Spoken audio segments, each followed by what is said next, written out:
देना चाहता हूँ जम्मू कश्मीर जो हमारी people alliance for Gupkar declaration है, जो एक प्लेटफार्म पर इकट्ठे होकर लोगों की जो है जम्मू कश्मीर के इस वक्त जो हालात बन चुके हैं हमारे जम्मू कश्मीर के, और एक प्लेटफार्म पर आकर तो इन्होंने एक फैसला लिया है कि जम्मू कश्मीर के लोगों के हकूक दिलवाएंगे। तो जो हमारा, मैं सबसे पहले पुंछ के लोगों को मुबारकबाद देता हूँ कि इन्होंने हमें सबसे बेहतरीन कैंडिडेट दिया है, जो नौजवान है और बहुत होनहार है, एक पढ़े लिखे हैं, एक इंजीनियर, इन्होंने एक इंजीनियरिंग की डिग्री कर रखी है। देखिए, हमें अब जो मुल्क के हालात हैं उसमें सिर्फ नौजवान सामने आएंगे तो ही हमारे हालात बदल सकते हैं। इसलिए हमारी पार्टी ने ये फैसला लिया है कि हम पुंछ से रिदमप्रीत सिंह साहब को गुपकार अलायंस के तहत जो है ये मैंडेट, एक मुश्तरका मैंडेट है हमारे, इसमें एनसी और पीडीपी भी हमारे साथ हैं। तो ये मैं मुबारकबाद देना चाहता हूँ पुंछ के लोगों को कि एक नौजवान को इन्होंने सामने किया है। और इसी तरीके से मैं ये कहना चाहता हूँ कि इनको बढ़ चढ़ कर आप हिस्सा लें, इनको कामयाब बनाएं और अपने जो हमारा डिस्ट्रिक्ट डेवलपमेंट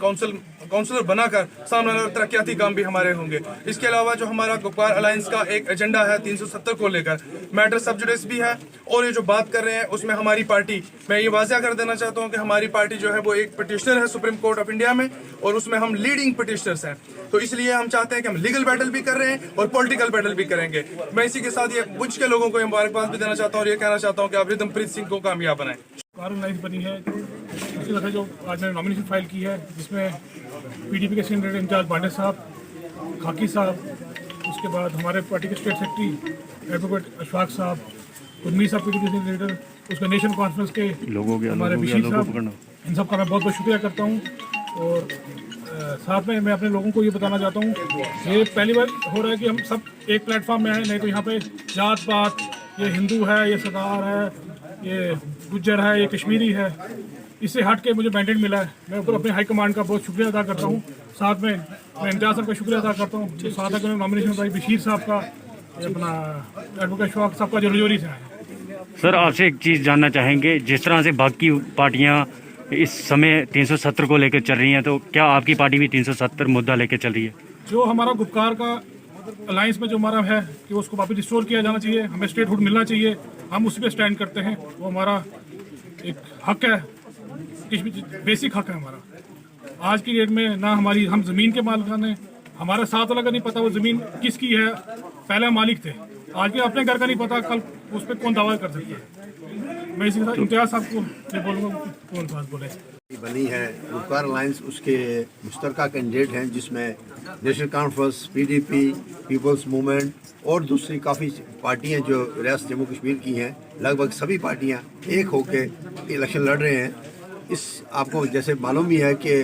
सारी आवाम को कि ये पार्टी ये सभी एक क्यों हुए, इसलिए कि इस वक्त रियासत जम्मू कश्मीर के जो हालात बने हुए हैं, जब से ये दफ़ा 370 टूटा और उसके बाद रियासत के दो टुकड़े कर दिए, उसको यूनियन टेरिटरी बना दी और हमारे हकूक़ों पे डाका डाल दिया, और जो आने वाले वक्त में हमारी मुलाजमतों पे, हमारी ज़मीनों पे जो आजकल काले कानून बना रही है ये सरकार, जो इसको यूटी की है, जो सेंटर में है, उसके खिलाफ सभी इकट्ठे होके, मुतहद होके अपने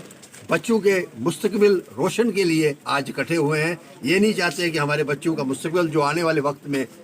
अंधेरे की तरफ धकेले जाए, क्योंकि आज की डेट में आप देखें तो मुलाजमतों में आज पूरे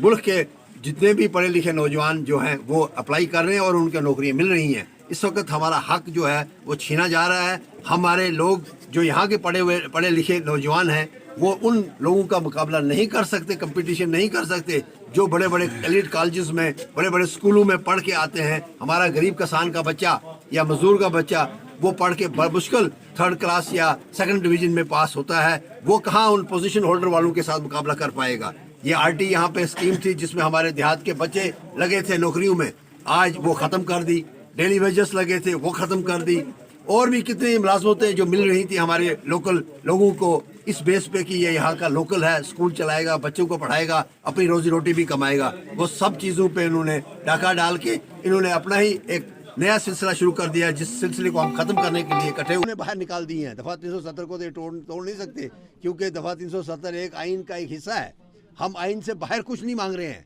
दफ़ा 370 में जो हमें रियायत मिली थी, जो हमारा स्पेशल स्टेटस था, वो स्पेशल स्टेटस जो मिला था हमें, वो आइन ने